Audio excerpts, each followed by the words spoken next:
The transport shuttle rattled as it broke through the atmosphere of Crash 7, and Jake Morrison gripped the armrests with white knuckles as the planet's surface came into view below.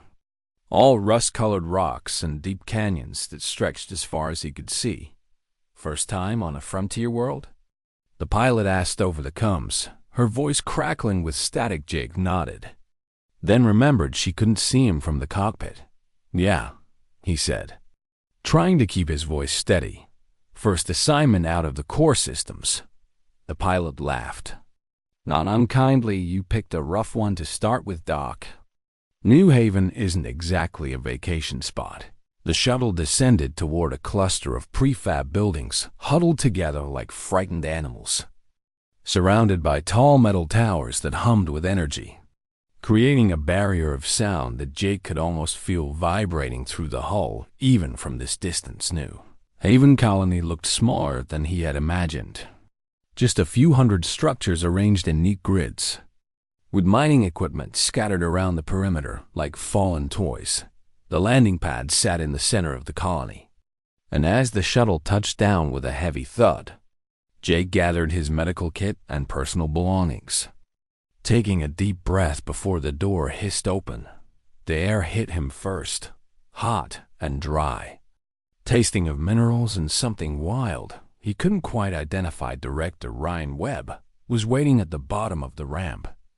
A tall man with sun-weathered skin and tired eyes that had seen too many difficult days. Dr. Morrison, he said, extending a hand that gripped Jake's firmly. Welcome to New Haven. I hope you're ready to work because we don't have much time for settling in. I'm ready, Jake said, shouldering his pack. Good, Ryan replied, gesturing for Jake to follow him toward the main administration building. Because we need to have a very important conversation before you start treating anyone. The director's office was cool and dark after the harsh sunlight outside, and Jake found Security Chief Megan Torres already waiting there. Her arms crossed and her expression serious. She was younger than Jake expected, maybe 35, with sharp eyes that seemed to evaluate everything they looked at. Sit down. Dr. Morrison, Ryan said, moving behind his desk. What we're about to tell you could save your life, Jake said. Feeling a knot form in his stomach, Megan leaned forward, her hands flat on the desk. How much did they tell you about the local fauna before you shipped out? She asked. Just the basics, Jake admitted. Hostile environment, dangerous predators, standard frontier protocols. Ryan and Megan exchanged a look. There's one creature you need to know about specifically, Ryan said, pulling up a holographic display that flickered to life above his desk. We call them Bloodfangs. The image showed a creature that made Jake's breath catch in his throat. It stood on 4 powerful legs, each ending in claws the size of combat knives, with a body covered in scales that shimmered like liquid metal, colored the deep red of arterial blood. Its head was massive, with a jaw full of teeth that could easily crush steel, and eyes that gleamed with an intelligence that was somehow more terrifying than simple animal hunger. They're apex predators, Megan continued, her voice flat and professional. 12 feet tall when standing on hind legs, fast enough to outrun all ground vehicles, strong enough to tear through reinforced barriers, and smart enough to hunt in packs when they want to. How many are there? Jake asked, unable to look away from the hologram. We estimate about 50 in the territory surrounding the colony, Ryan said. But we only see them when they want to be seen. The sonic barriers keep them at bay most of the time. But nothing is perfect. Megan pulled up another display. This one, showing a list of names with dates beside them. 17 colonists have been killed by Bloodfangs in the past 2 years, she said quietly. Miners who wandered too far from the barriers, survey teams that got caught in the open, 3 medical personnel who thought they could study these creatures safely. Jake felt cold despite the heat. What do I do if I encounter one? He asked. Run, Megan said simply. Don't try to fight it. Don't try to scare it off. Don't try to communicate with it. Just run back to the nearest barrier and alert security immediately. We'll handle it. These aren't animals you can reason with, Ryan added, his voice heavy with something that might have been old grief. They're killing machines, beautiful and terrible, and they don't show mercy. Jake spent the rest of the day getting oriented, meeting his supervisor, Dr. Lisa Grant, who ran the colony's small medical center with efficient precision. She was a woman in her 50s, gray hair pulled back in a practical bun, and she showed Jake around the facility with the brisk manner of someone who had seen too many emergencies. The Bloodfang warnings aren't just protocol, she told him as they inventoried supplies. 3 medics before you decided they knew better. One thought he could tranquilize a Bloodfang to study it. Another believed they could create a deterrent if they understood the creature's biology better. The third just got unlucky during a field call. What happened to them? Jake asked, though he already knew the answer. Dead within minutes, Lisa said, her voice soft. A Bloodfang can kill a human before we even register the attack is happening. They're that fast. That evening, Jake found himself in the colony cantina, a low building where miners and technicians gathered after their shifts to drink cheap beer and swap stories. He sat at the bar nursing a drink he didn't really want, listening to the conversations around him. Saw a Bloodfang out by the eastern ridge today, one miner was saying. A grizzled man named Ben Carter, who had been on Creche 7 for 5 years. Big one, probably the alpha male. Just standing there, watching us work. They do that sometimes, his companion replied. It's like they're studying us, figuring out our patterns. Creepy as hell, Ben muttered. Give me a rock slide or equipment failure any day. At least those don't think. Jake listened to more stories as the night wore on. Tales of narrow escapes and colleagues who weren't fast enough. Of Bloodfangs appearing out of nowhere and disappearing just as quickly, but something nagged at him as he listened. A pattern he couldn't quite put into words yet in every story. The Bloodfangs attacked when humans entered their territory or when they were provoked. There were no accounts of Bloodfangs actively hunting humans who stayed within the colony boundaries. No reports of them trying to breach the sonic barriers. They defended their space, yes, but they didn't seek out conflict. Jake kept this observation to himself as he walked back to his quarters under the light of Creche 7's twin moons. The sonic barriers hummed in the distance, a constant reminder of the invisible wall between the colony and the wild world beyond. Somewhere out in those canyons, Bloodfangs moved through the darkness, and Jake wondered what they thought of the humans who had built their metal village in the middle of their hunting grounds. He fell asleep thinking about scales like liquid metal and eyes that held intelligence. And in his dreams, something massive and red watched him from the shadows, waiting. 3 weeks passed in a blur of medical calls and routine checkups, and Jake settled into the rhythm of colony life with its early mornings and exhausted evenings, treating everything from mining accidents to simple infections that the frontier environment seemed to breed. The emergency call came just before midnight, crackling through his comm unit and jerking him awake from a dreamless sleep. Medical emergency at Eastern Excavation Site. The dispatcher's voice was tense. Tunnel collapse, multiple casualties. Dr. Morrison and team deploy immediately. Jake was moving before he was fully awake, pulling on his gear and grabbing his medical kit, while his mind switched into emergency mode. Amy Chun, his medical assistant, met him at the shuttle pad, her face pale but determined. How many injured? She asked as they strapped in. At least 6 confirmed. Unknown how many trapped, Jake replied, running through mental checklists of supplies and procedures. The shuttle flew low over the dark landscape, and Jake could see the excavation site ahead, bright with emergency lights that cut harsh shadows into the canyon walls. The scene was controlled chaos when they arrived.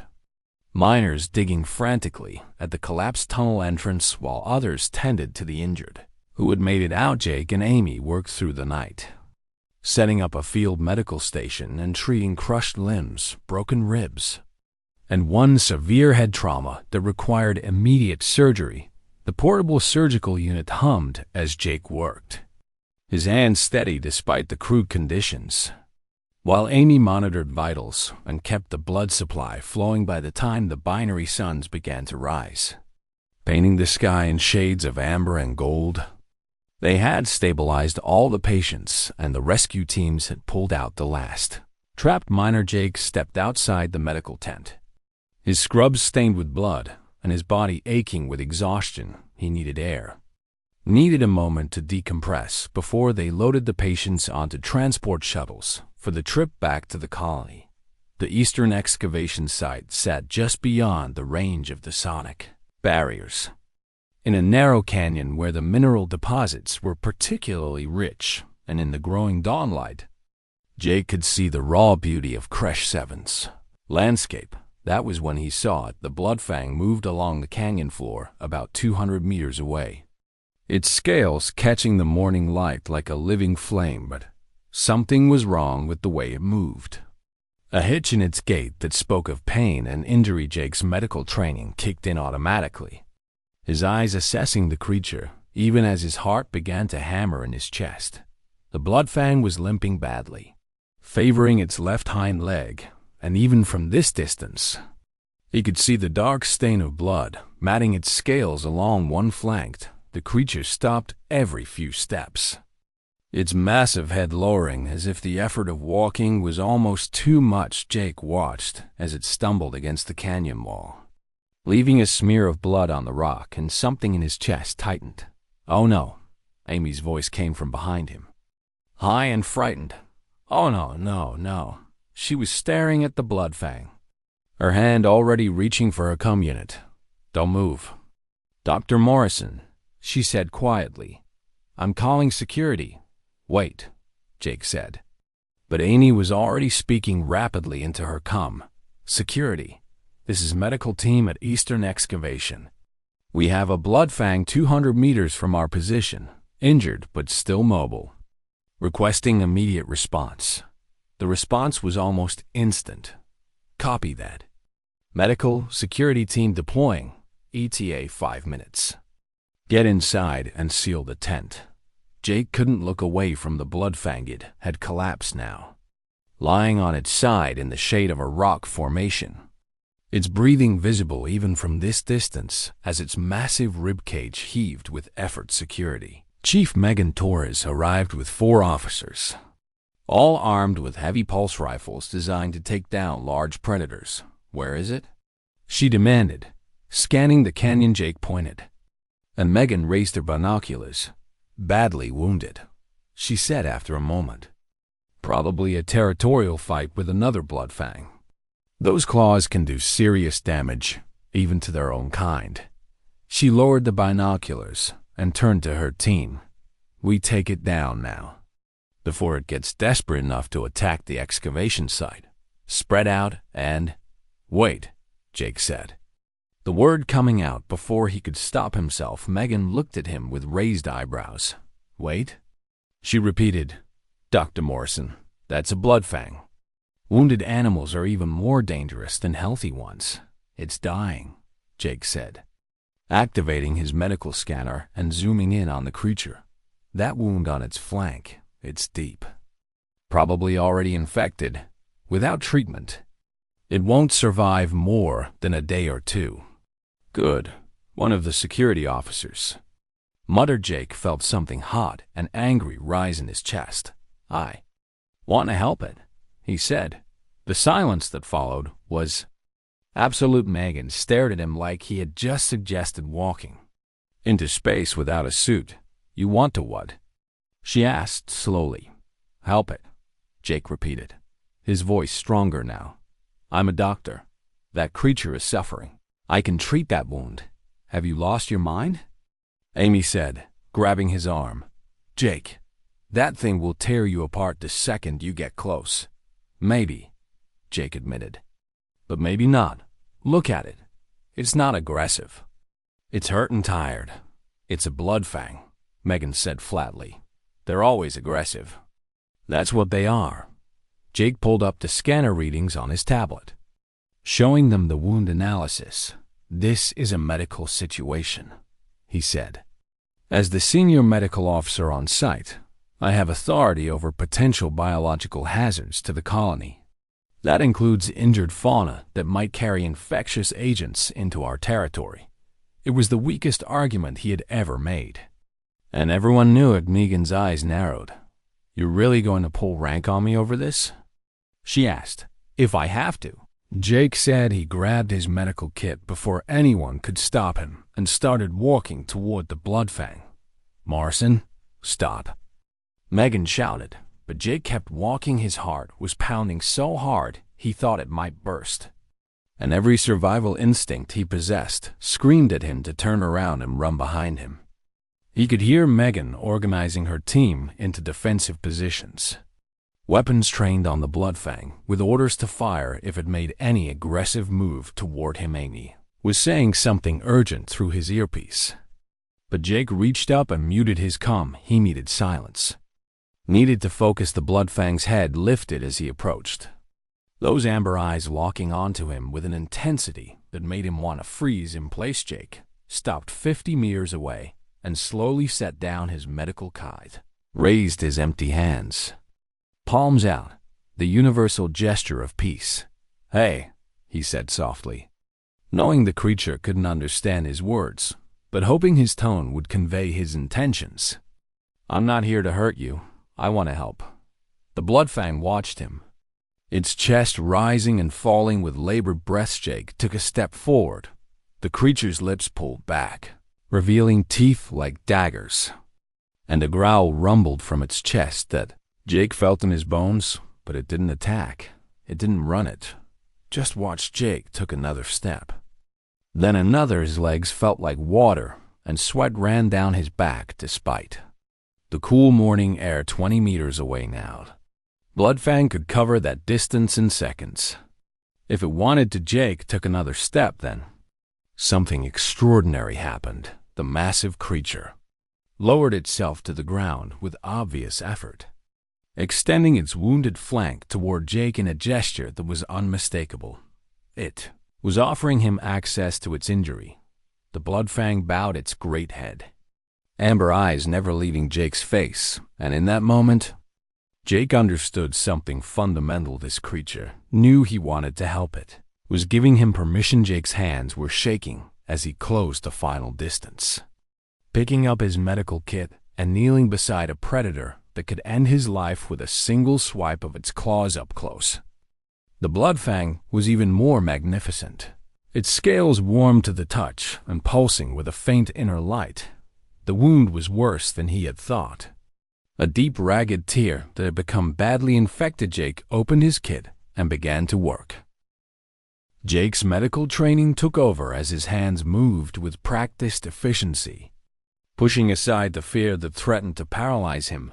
The wound was a jagged tear about 15 inches long, running along the Bloodfang's left flank where another creature's claws had ripped through scale, and muscle infection had set in, turning the edges of the wound an angry purple red. And Jake could smell the sweet, sick odor of necrotic tissue. "Okay," he murmured, more to calm himself than anything else. "First, we clean this out." He pulled antiseptic wash from his kit and began flushing the wound. Watching as debris and infected material washed away, the Bloodfang remained perfectly still, though Jake could feel tremors running through its massive body each time he touched a particularly sensitive area. The excavation site. Megan and her team watched through rifle scopes, fingers on triggers, while Amy narrated everything she could see into her comm for the colony records. "He's actually treating it," she said, her voice disbelieving. "The Bloodfang is just lying there letting him work." Back in the colony, Director Ryan Webb had gathered in the command center with Dr. Lisa Grant and half the off-duty staff, all watching the live feed from a security team's helmet cameras. "This is insane," Lisa whispered. "That creature could kill him in a heartbeat, but it's not," Ryan said slowly. leaning closer to the screen. "Look at it. That's not aggression. That's trust." Jake worked steadily, his initial terror fading into the familiar focus of medical procedure. He debrided the infected tissue, applied broad-spectrum antibiotics that he hoped would work on alien biology, and began closing the wound with surgical gel that would hold it together while promoting healing. The Bloodfang scales were unlike anything he had worked with before. Harder than bone, but with a flexibility that reminded him of advanced armor composites when he accidentally touched a nerve cluster. The creature's entire body went rigid, and its claws extended reflexively, gouging deep furrows into the solid rock beside Jake's knee. Jake's heart stopped for a moment. But the Bloodfang made no move toward him. It was controlling itself, fighting every instinct to lash out against the pain. "Easy," Jake said softly, placing one hand flat against the creature's scales. "I know it hurts. I'm almost done." Whether the Bloodfang understood his words or just his tone, it relaxed fractionally, allowing him to continue. Jake applied the final layer of medical sealant, a clear gel that hardened into a flexible bandage, protecting the wound from dirt and infection while allowing the tissue beneath to breathe. He'd used nearly half his field kit on this one patient, but looking at his work, he felt a deep satisfaction. The wound was clean, properly treated, and given the Bloodfang's obvious physical resilience, it would probably heal within a few weeks. "There," Jake said, sitting back on his heels.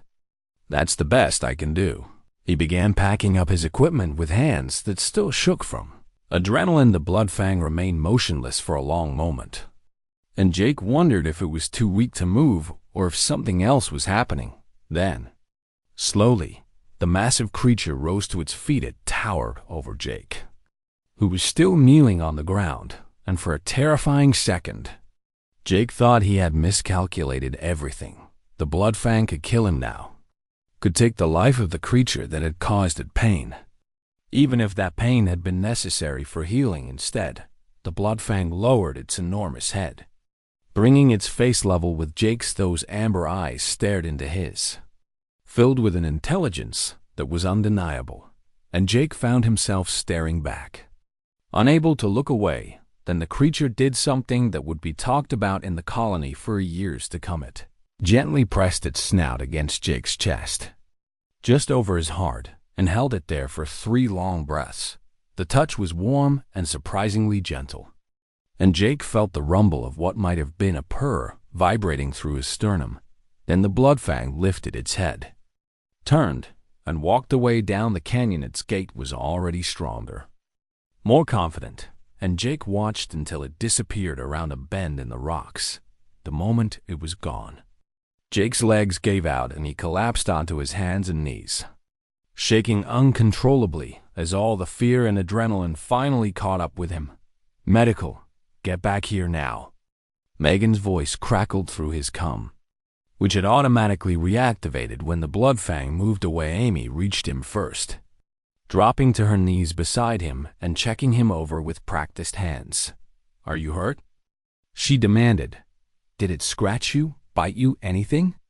"No," Jake managed, his voice hoarse. "I'm fine. Just need a minute." "You need your head examined," Amy said, but her voice was shaking with relief. "That was the craziest thing I've ever seen anyone do." Megan arrived with her security team, weapons still drawn, scanning the canyon for any sign of the Bloodfang's return. "It's gone," Jake said, climbing unsteadily to his feet with Amy's help. "It won't come back." "How do you know that?" Megan asked. "I just do," Jake replied. The trip back to the colony was tense and silent, with Jake sitting in the shuttle and staring at his hands, which were stained with blood that dried to a rust-brown color. Director Ryan was waiting at the landing pad when they arrived. "My office now," he said curtly, and Jake followed him, feeling like a student being sent to the principal. The dressing down he expected never came. Instead, Ryan poured 2 glasses of something amber from a bottle in his desk and handed one to Jake. That was either the bravest or the stupidest thing I've ever witnessed. Ryan said. I haven't decided which. Both probably, Jake admitted, taking a sip and feeling the burn of alcohol in his throat. What you did goes against every safety protocol we have. Ryan continued. I should suspend you, send you back to the core systems on the next transport. But, Jake prompted. But you just did something no human has ever done before, Ryan said. Leaning back in his chair, you approached a Bloodfang and it didn't kill you. More than that, it lets you help it. That changes things over the next few days. The story spread through the colony like wildfire. Jake became something of a celebrity. Though he wasn't comfortable with the attention miners would stop him in the corridors to shake his hand. And technicians wanted to hear the story directly from him, but more importantly, something fundamental had shifted in the relationship between the colony and the Bloodfang. Security reports noted a dramatic decrease in territorial encounters. Bloodfangs that had previously defended certain canyon areas with violence now retreated when humans approached. It was as if the entire species had collectively decided that humans were no longer threats to be eliminated on sight. Jake found himself unable to stop thinking about the Bloodfang he had treated, the one he privately called Sentinel. He reviewed the footage from the security cameras over and over, studying the creature's behavior and body language. Bloodfangs were not mindless predators.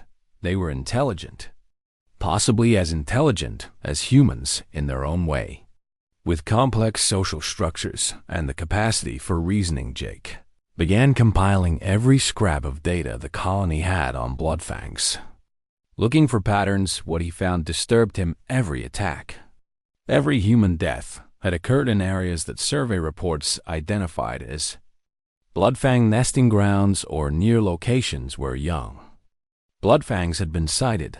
The creatures weren't attacking out of bloodlust. They were defending their families. Jake took his findings to Director Ryan and Dr. Lisa Grant, spreading maps and data charts across the conference room table.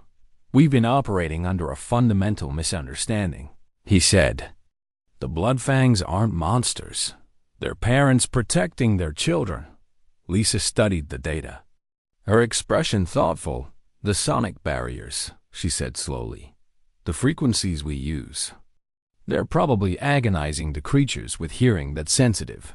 We've been torturing them just by existing here, Jake said. And they've shown remarkable restraint considering. Ryan rubbed his face tiredly. So what do you suggest? He asked. Before Jake could answer, alarms began blaring throughout the colony. Megan's voice came over the emergency channel, tight with urgency. All personnel, we have a priority distress call from Survey Post Delta. They're under attack, not from Bloodfangs. Something else, something big. The command center erupted into controlled chaos as personnel rushed to their stations and displays flickered to life, showing maps and live feeds from Survey Post Delta. The small research station sat 300 kilometers south of New Haven, perched on the edge of the deep desert where few colonists ventured. What's attacking them? Ryan demanded, pulling up the station's security camera feeds. The images were shaky and filled with dust, but what they showed made Jake's blood run cold. A massive serpentine creature, easily 30 meters long, coiled around the station's outer buildings and squeezed with enough force to make the reinforced walls buckle. Its scales were the color of sand and stone, perfect camouflage for the desert, and its head was a wedge of solid muscle with rows of teeth designed for crushing rather than cutting. Sand serpent, Megan breathed. I've heard of them, but never seen one this close to the settled areas. How many people at the station? Lisa asked. 12 personnel, Ryan replied. 5 researchers, 4 security, 3 support staff.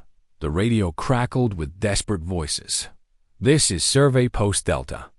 We are under attack by hostile fauna. Outer wall is breached. We have casualties. Requesting immediate assistance. Ryan made the decision quickly. Megan, Mobilize a rescue team. Full heavy weapons loadout. Lisa. Prep medical for mass casualties. Move. People scattered to their tasks while Jake stood frozen, watching the screens as the sand serpent tore through another section of wall. How long until the rescue team can get there? He asked. 4 hours minimum, Megan replied grimly. We need to load the heavy weapons onto transport shuttles. And those things don't fly fast. The station doesn't have 4 hours, Jake said. Watching as another building collapsed on the screen, an idea was forming in his mind, crazy and impossible. But he couldn't shake it.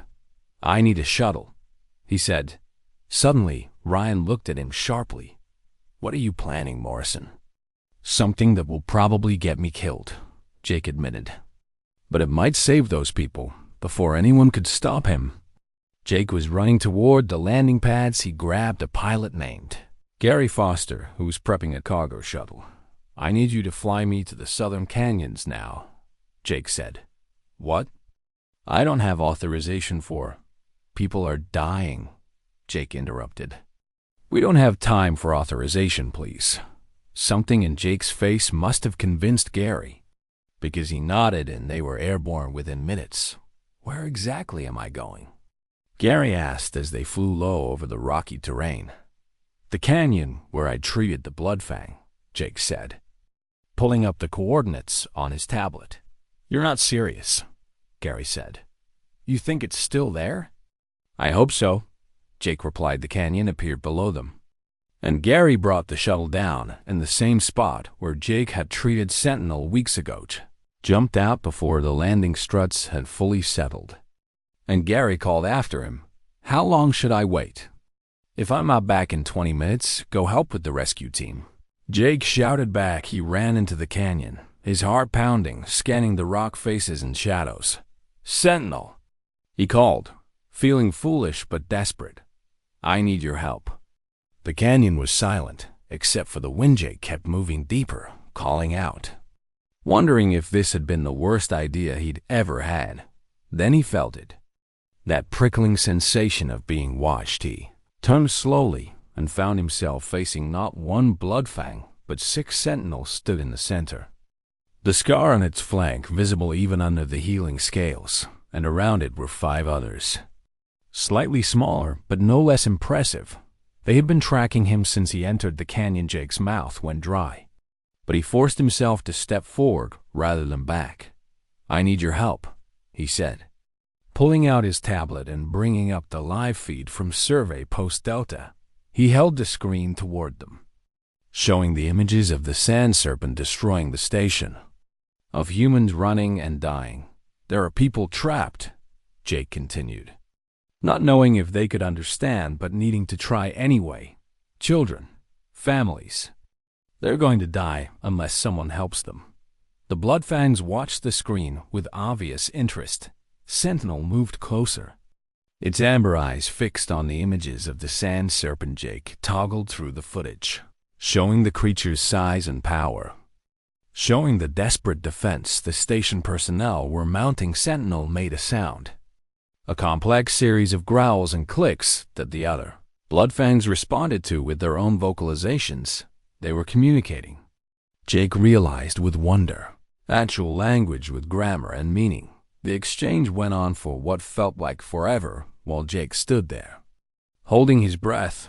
Then Sentinel looked at Jake, made one more vocalization that sounded almost like a question, and started moving south. The other 5 Bloodfangs fell in behind it. Jake ran back to the shuttle, shouting at Gary, Follow them. Follow the Bloodfangs. What? Morrison, just do it. Jake climbed into the co-pilot seat and get Director Webb on the com. He needs to see this. They flew at low altitude, following the pack of Bloodfangs as they ran with incredible speed across the landscape. Gary had patched the shuttle's cameras into the colony's command center, and Jake could hear Ryan's shocked voice over the speakers. Morrison, report. What exactly are you doing? I asked them for help, Jake said simply, watching the Bloodfangs below. They said yes. The journey took over an hour. with the Bloodfangs maintaining a pace that would have exhausted any human as they approached Survey Post Delta. Jake could see smoke rising from multiple buildings and the Sand Serpent, coiled around the central structure where the survivors had barricaded themselves. The rescue team was still an hour out, their heavy transports lumbering. Across the rough terrain, the Bloodfangs didn't slow as they entered the area around the station. Sentinel led the charge directly toward the Sand Serpent with a roar that echoed off the canyon. Woes, the serpent's head whipped around at the sound, its massive body uncoiling from the building as it turned to face this new threat. What followed was the most savage and beautiful thing Jake had ever witnessed. The Sand Serpent was enormous, with armor-like scales that had turned aside the station's weapons. But the Bloodfangs moved like water, fast and coordinated. They split into two groups, three drawing the serpent's attention from the front while three circled to attack its flank. Sentinel and another Bloodfang went straight for the serpent's head, their claws finding perches where bullets had bounced off.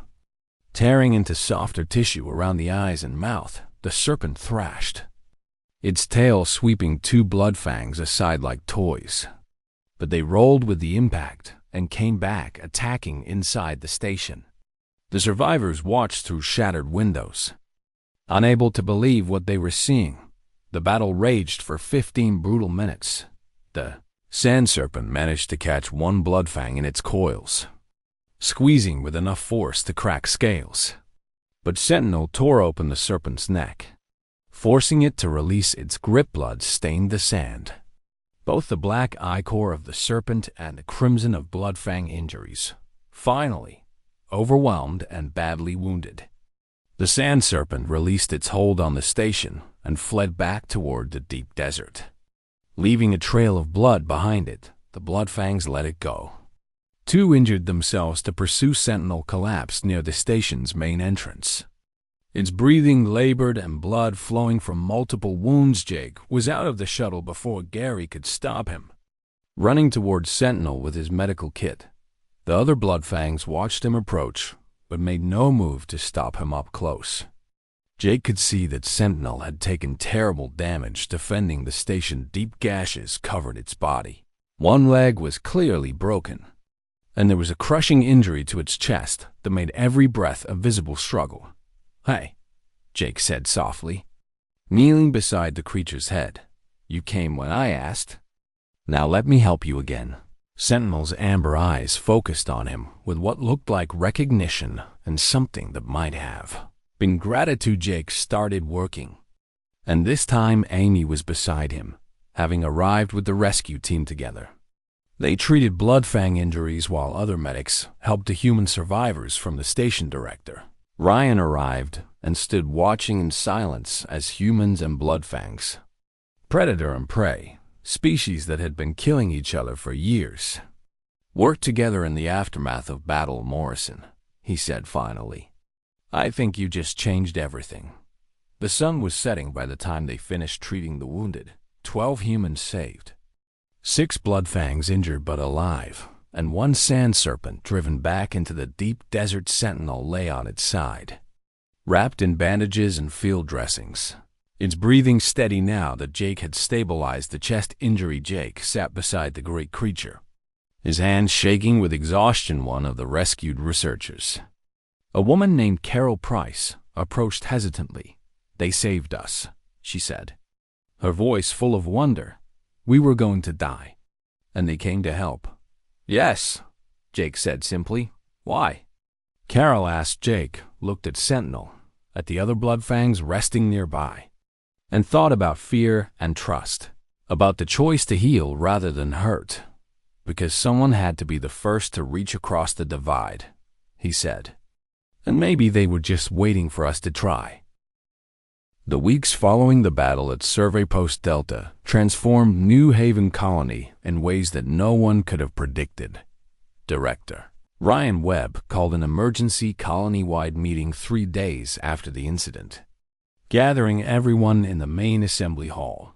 "What happened at Survey Post Delta changes our entire understanding of this world and the creatures we share it with," he began, his voice carrying to every corner of the crowded room.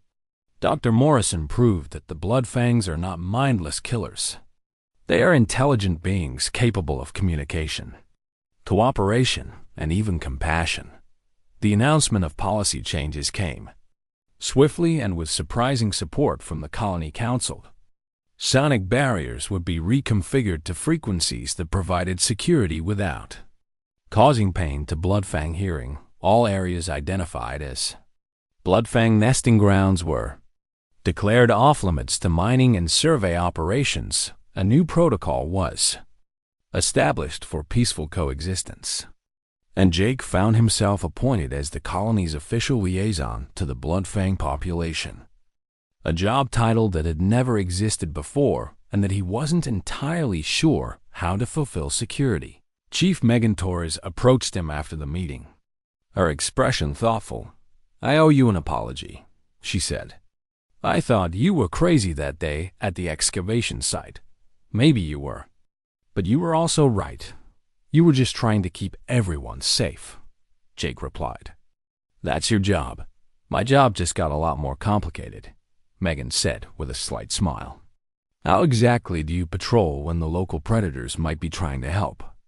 It was a good question, and one that the colony would spend months figuring out. Jake spent his days treating both human and Bloodfang patients. Now word had spread through the Bloodfang population in ways humans didn't fully understand, and injured creatures began appearing at the colony's edge.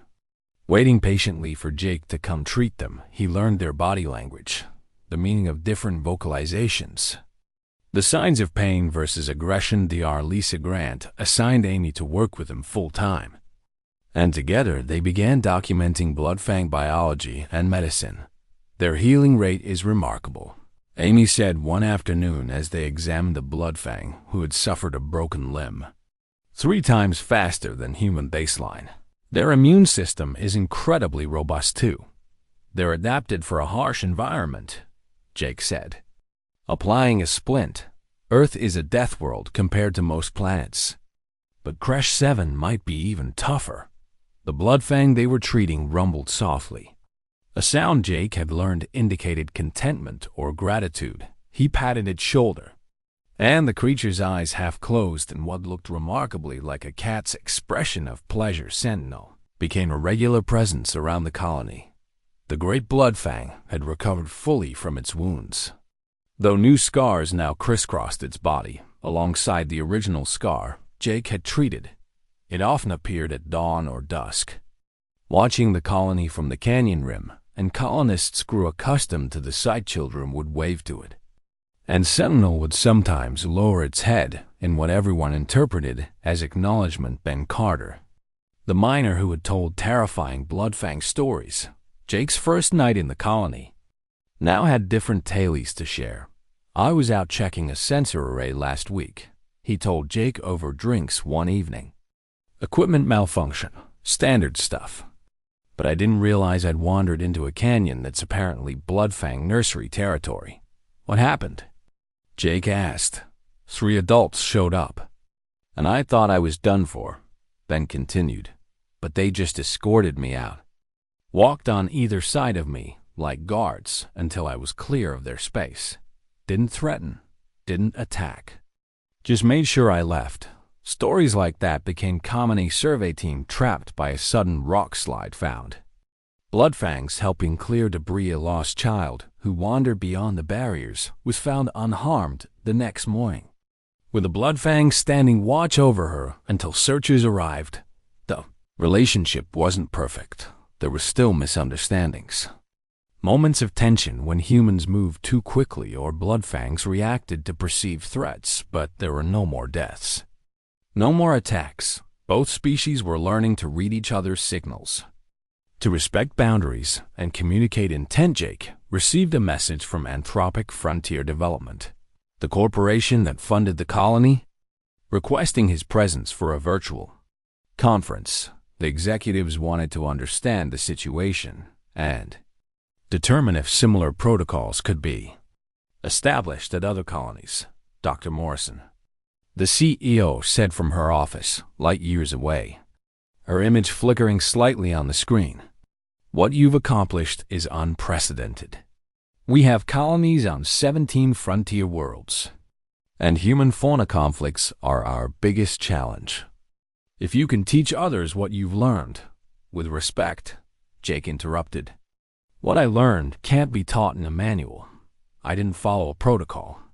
I just saw a creature in pain and decided to help." The CEO was quiet for a moment. "Perhaps that's the protocol," she said finally. "Lead with compassion instead of fear." 3 months after the battle at Survey Post Delta, Jake stood at the colony perimeter at dawn, watching the binary suns paint the sky in colors that Earth never knew. Amy joined him, carrying 2 cups of coffee. "You know you're famous now, right?" she said, handing him a cup. "The medical journals are calling you the father of xenobiology medicine." "Whatever that means." Jake laughed softly. "I just treated an injured animal," he said. "An injured animal that could have killed you and chose not to," Amy corrected. "That's the part everyone forgets. Sentinel made a choice too, to trust you, to accept help." Movement caught Jake's eye, and he saw Sentinel approaching from the canyon. The Bloodfang moved with easy grace now, all traces of injury gone, and behind it walked 2 smaller Bloodfangs. "Juveniles by their size. Are those," Amy started, "Sentinel's offspring?" Jake finished. Feeling something warm bloom in his chest, Sentinel brought the youngsters to the colony edge and stopped. Lowering its head and greeting, Jake walked forward slowly.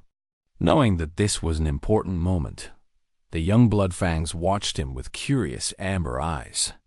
Their scales still bright and unmarked by scar. Sentinel made a soft vocalization, and the juveniles stepped forward hesitantly. Jake knelt down to their level and extended his hand.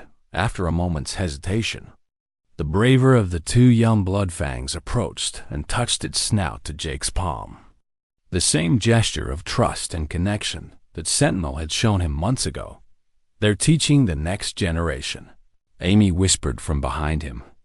"Teaching them that humans can be trusted."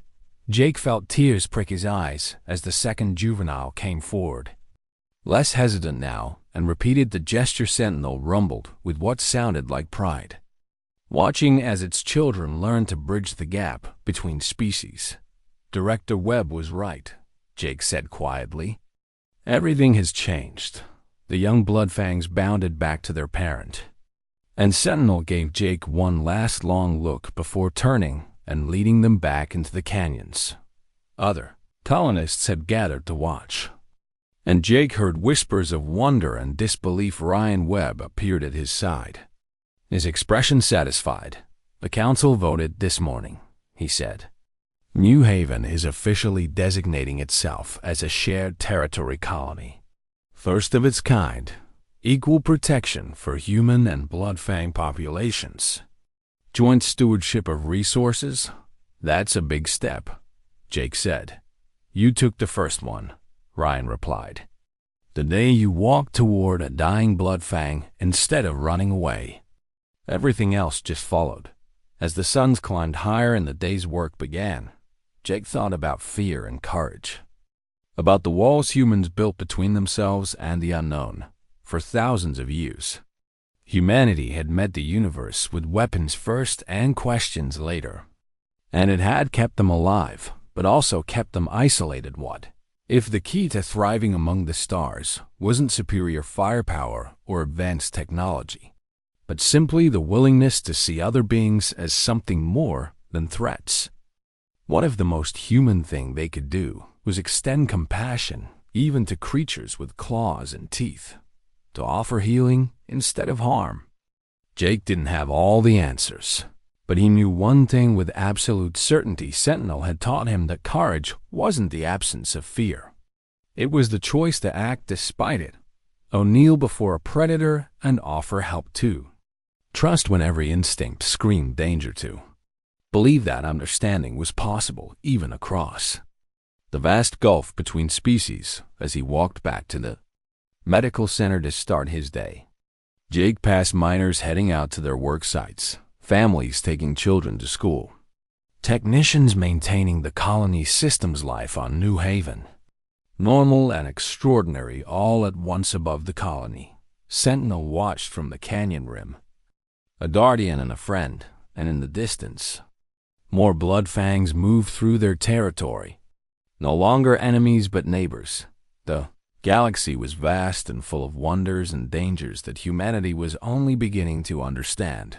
But here on Crash 7, in a rough frontier colony at the edge of explored space, two species had found a way to share a world. It started with one injured creature and one human willing to reach across the divide, and it changed everything. Jake looked up at Sentinel one last time, raising his hand in greeting, and the great Bloodfang inclined its head in response.